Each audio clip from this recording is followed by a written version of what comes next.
Good morning. हम लोग आज आर्टिकल के बेसिक रूल को पढ़ेंगे। आर्टिकल को हिंदी में निश्चयक कहते हैं।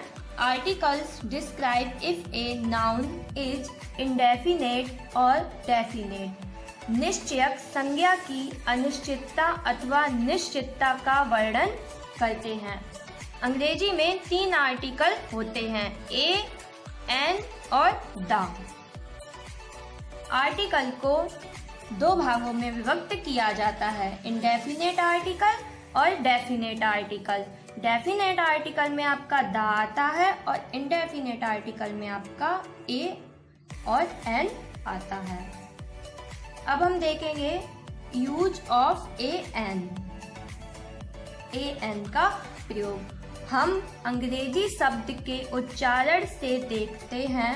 यदि उच्चारण का प्रथम अक्षर हिंदी वर्णमाला का स्वर हो तो शब्द से पहले एन का प्रयोग करते हैं। यदि उच्चारण का प्रथम अक्षर व्यंजन हो तो ए का प्रयोग करते हैं। क्या है हमारा व्यंजन, तो व्यंजन से पहले क्या लगाएंगे, ए।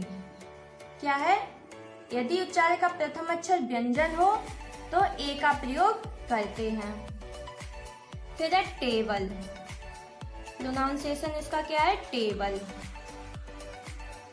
ये आपका क्या है, टा। हिंदी वर्णमाला के अनुसार देखते हैं ना, तो टा आपका क्या हुआ, व्यंजन। तो व्यंजन से पहले किसका प्रयोग होगा, ए का। थर्ड है आपका अम्ब्रेला। तो इसका उच्चारण क्या पढ़ेंगे हम, अम्ब्रेला। तो उच्चारण का प्रथम अक्षर क्या है, आ, जो आपका वॉवेल है। तो वॉवेल से पहले किसका यूज होगा, ए एन का। कुछ और उदाहरण देखते हैं। ये है आपका यूनिवर्सिटी। तो यूनी है तो यू, पर उच्चारण इसका क्या है, प्रोनाउंसिएशन इसका कैसे करेंगे, यूनिवर्सिटी। तो यू ये आपका हिंदी वर्णमाला के अनुसार व्यंजन है। तो व्यंजन से पहले आप क्या लगाएंगे, ए। व्यंजन से पहले किसका प्रयोग होगा, ए का। अगला एग्जाम्पल देखते हैं, अगला वर्ड देखते हैं, वन आइड मैन। वन, इसका उच्चारण है वन, बा। बा आपका क्या हुआ, हिंदी वर्णमाला के अनुसार व्यंजन। तो व्यंजन से पहले किसका प्रयोग होगा, ए का। M L A, M. तो स्टार्टिंग किससे हुई, इसका उच्चारण करते समय देखा प्रोनाउंसिएशन का फर्स्ट लेटर क्या है आपका, ए, जो कि हिंदी वर्णमाला के अनुसार स्वर है। तो स्वर से पहले किसका प्रयोग होगा, ए एन का। ए एन का यही यूज है कि वॉवेल से पहले ए एन का प्रयोग करते हैं और व्यंजन से पहले, कॉन्सोनेंट से पहले ए का प्रयोग करते हैं। यूज ऑफ द का प्रयोग। रूल नंबर 1, पर्वत, नदियों, समुद्रों, द्वीपों तथा खाड़ियों के नामों से पहले द का प्रयोग करते हैं। पर्वत, द हिमालय, एग्जाम्पल देखते हैं इनके उदाहरण। नदी, द गंगा। समुद्र, द इंडियन ओशन। महासागर, समुद्र, द रेड सी। खाड़ी, द बे ऑफ बंगाल।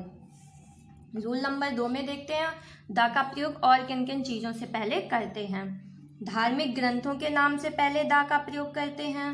धार्मिक संप्रदाय से पहले द का प्रयोग करते हैं। समाचार पत्रों के नाम से पहले द का प्रयोग करते हैं। ऐतिहासिक इमारतों, ऐतिहासिक घटनाओं, किसी विशेष स्थान व व्यक्ति, दिशा के नाम से पहले, देशों के नाम से पहले, तथा जब कोई नाउन यूनिक, अद्वितीय का भाव रखता है तो उससे पहले हम द का प्रयोग करते हैं। धार्मिक ग्रंथों से पहले जैसे द रामायण, द गीता, इनसे पहले क्या प्रयोग करते हैं, द। धार्मिक संप्रदाय, the Hindus, the Muslim, the Sikhs. समाचार पत्रों, द टाइम्स ऑफ इंडिया। ऐतिहासिक इमारत, द ताजमहल। ऐतिहासिक घटना, the battle of Haldi Ghati. The white house, Disha the east, किसी अद्वितीय का भाव रखता हो जो द सन, द मून, इनसे पहले हम द का प्रयोग करते हैं। एक रूल और है आपका, रूल नंबर 3, सुपरलेटिव डिग्री से पहले भी द का प्रयोग किया जाता है। आज आर्टिकल में हम इतना ही पढ़ेंगे, इससे आगे का सेकंड पार्ट में पढ़ेंगे। Thank you.